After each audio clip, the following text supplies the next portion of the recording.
Enemy. Fait que le deuxième est le premier. Deuxième, premier. Ben, c'est même pas un film américain. Mais non, Celui-là. mais c'est juste à cause que c'est en anglais, puis Gyllenhaal encore Gyllenhaal une fois. encore.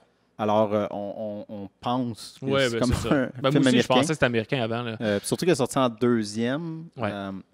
Je pense que ça a été 2014 au Canada, mais la vraie date, IMDb dit 2013. Là. Ouais, c'est ça. Mais en fait, moi, je sais pourquoi. Mhm. Je peux te dire pourquoi il y a un délai. Il y a eu des gros problèmes. Ils ont fait beaucoup de post-prod. Après, ils ont arrangé énormément d'affaires,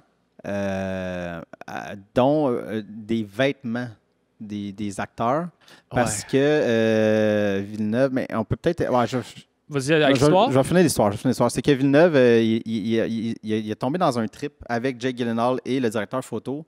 Et puis, il s'est excusé dans l'entrevue un peu plus tard parce qu'il a dit, ouais, il dit, il dit, c'est la première fois que ça m'arrivait que je tripais avec ces deux-là, mais j'expliquais rien à personne. Et tout le monde était confus parce que de par l'histoire dont on va expliquer pour ceux qui n'ont pas vu le film, mais fait que là, il ne savait plus, les costumières, ne savaient plus, là, parce que souvent, ils filmaient dans un appart pour toutes les scènes. Là, ils ne savaient plus c'était quel moment, qui. Parce qu'il y a deux Jake Gyllenhaal dans le film. Là, ils ne savaient plus quel était qui. Puis là, sa blonde, mais là, c'est tout ça. Fait que là, ça ne marchait plus quand ils sont arrivés en montage en se disant, il change la couleur des vêtements, des fois, pour... Hey, ça, c'est de la job, là. Oui, c'est ça. pour perdre de temps, là. Oui, ben c'est ça, mais en tout cas. Fait que, ouais. Ben, c'est ça. Ben, l'histoire, c'est on a Jake Gyllenhaal qui est un professeur universitaire, je pense. Oui. Et qui... Professeur d'histoire. Ouais, très blasé. Et se fait suggérer un film, va regarder le film et va s'apercevoir à l'écran, donc un espèce de quasiment un figurant dans le film qui lui ressemble énormément, va comme être très curieux à partir de là, va chercher, trouver son nom, il y a un autre nom, essayer de voir les autres films qu'il a fait, louer les autres films qu'il a fait, et là, se rend compte qu'il est identique, il est pareil comme moi, donc faut que donc il va partir à essayer de le traquer, trouver c'est qui cet acteur-là, qui n'est pas une grosse carrière d'acteur, là, une espèce d'acteur D. Là. Ouais. Il y a 3 films. Oui, c'est ça, 3 petits films. Et donc, va trouver son adresse, trouver son agence, essayer d'appeler chez lui, essayer de s'immiscer dans sa vie pour connaître la vérité de tout ça. Tu sais. Donc, et qui est inspiré tiré du roman de Double, donc, qui est paru en 2002. Le titre du roman le dit plus. Ouais. Mais c'est ça. Toi, tu l'as-tu aimé ou tu l'as détesté ou les deux? Les deux. Mais, ouais. C'est parce que je l'ai vu au cinéma à l'époque, quand ça sortit. Puis je suis sorti de là très, très, très confus.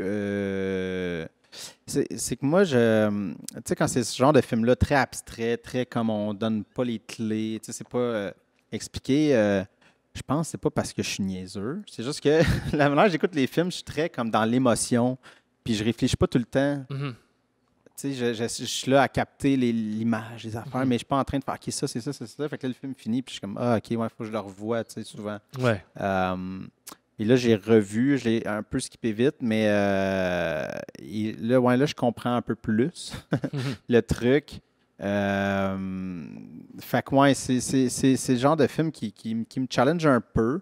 Parce que souvent, moi, ce qui m'attire plus au cinéma, c'est des je vais un bon anglicisme, une ride émotive. Ouais.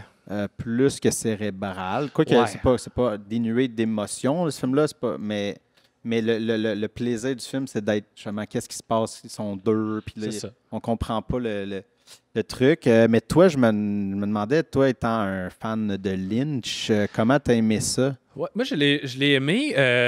Premier coup, ça n'a pas été un coup de foudre. Tu sais, je l'ai écouté et j'ai fait « Ah ouais, j'aime ça », mais c'est sûr que là, j'étais plein de questionnements. Fait que des fois, ça freine un peu. Tu es plus dans ta tête que tu es dans le film. Fait que tu as des scènes qu'il faut que tu reviennes en arrière parce que tu étais trop en train de réfléchir. Mais en regardant ce matin des scènes, puis en lisant, puis je trouve que c'est un très bon film. Puis, étant donné que j'aime ce type de film-là, pas juste parce que le côté énigmatique et symboliste, mais aussi l'espèce de personnage qui va traquer quelqu'un d'autre. Là. Ouais. C'est drôle parce que j'ai écouté dans la même semaine, cette semaine, de Machiniste. Avec Christian Bale. Mais très maigre, Christian Bale. Très maigre. Je ne l'avais pas vu non plus. Puis c'est ça aussi. Okay. Ben, c'est pas pareil, mais il va espèce de traquer quelqu'un qui qui est un peu son double, qui est le seul à voir. Donc, il y a ça. Puis, tu sais, ça me parle beaucoup. On peut remonter à Vertigo, qui est un peu ce style-là, Fight Club. Ouais. Donc, j'aime ce côté-là. Puis, je pense que ça me dérange pas tant de pas connaître la vraie, mettons, la vraie histoire selon le réalisateur ou le scénariste. Ça me dérange pas trop. J'aime l'idée. Puis je me plais avec l'idée. Je vais creuser, je vais essayer de comprendre parce que c'est plus fort que moi. C'est quand même humain. Là, tu veux des réponses.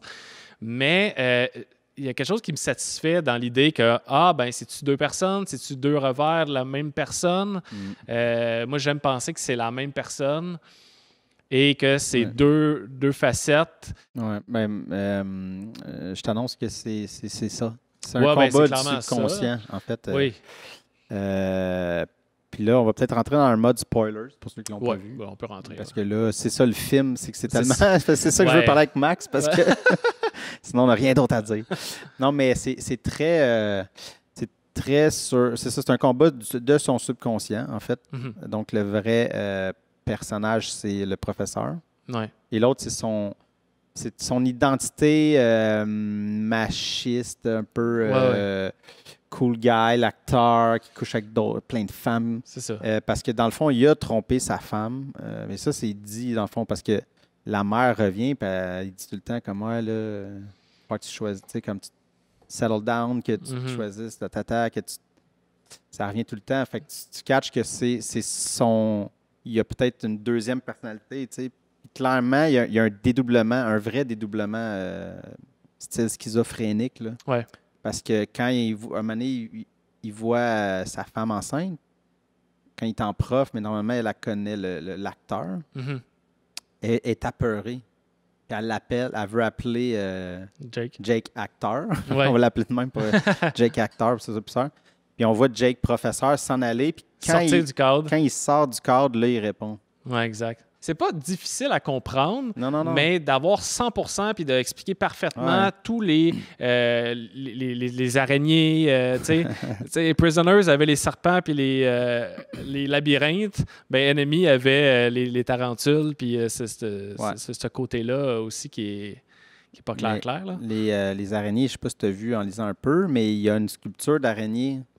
Ben oui. En Ontario. Je pense pas qu'elle est à Toronto exactement. Non, je vais le retrouver. Mais c'est une méga araignée qui ressemble énormément à une des araignées qu'on voit là, dans le truc. Elle ressemble énormément. Puis la sculpture s'appelle La Mère. Ah ouais, OK. Pour de vrai, la vraie structure, ouais. Ah, ouais. Mother. Fait que ce serait... C'est que lui, c'est que le personnage est complètement machiste, puis il voit les femmes comme...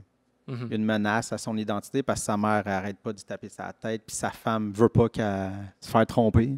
Fait que, c'est comme maudite folle. Mais, fait que c'est ça. Fait que c'est parce que les 4 moments qu'on voit les araignées, c'est des moments où il y a un petit moment avec sa mère, une altercation. Tout de suite après, on voit la shot sur Toronto. Ouais, ben c'est ça. Moi, je lisais, c'était un peu la part de l'engagement aussi. Ouais, ben c'est la même chose. C'est ça. C'est qu'il y a peur de s'engager, fait que l'araignée symbolise ça, l'espèce de crainte. C'est ça, c'est une des peurs les plus communes. Là, ouais, puis c'est parce que aussi souvent, je sais pas si c'est toutes les araignées, mais il y a beaucoup d'araignées aussi qui mangent l'homme après la conception de l'enfant. Fait qu'il y a cette crainte-là, tu sais, sa femme est enceinte, il y a comme, est-ce qu'elle va m'avaler, tu sais, puis en tout cas. Ouais. C'est intéressant. Ouais, je pense que c'est quand même sous-estimé comme film. À la lumière de tout ça, là, puis c'est sûr que peut-être que j'aurais pas dit ça après ma première écoute, mais... Je pas ça prendre, non. Mais tu sais, en l'étudiant, là, puis je mets des guillemets, là, je veux dire, c'est juste en portant attention un peu plus longuement, tu fais « Ah, c'est vraiment bien ficelé », puis si ceux qui aiment ce genre de film-là, néo-noir, un thriller, vont vraiment triper.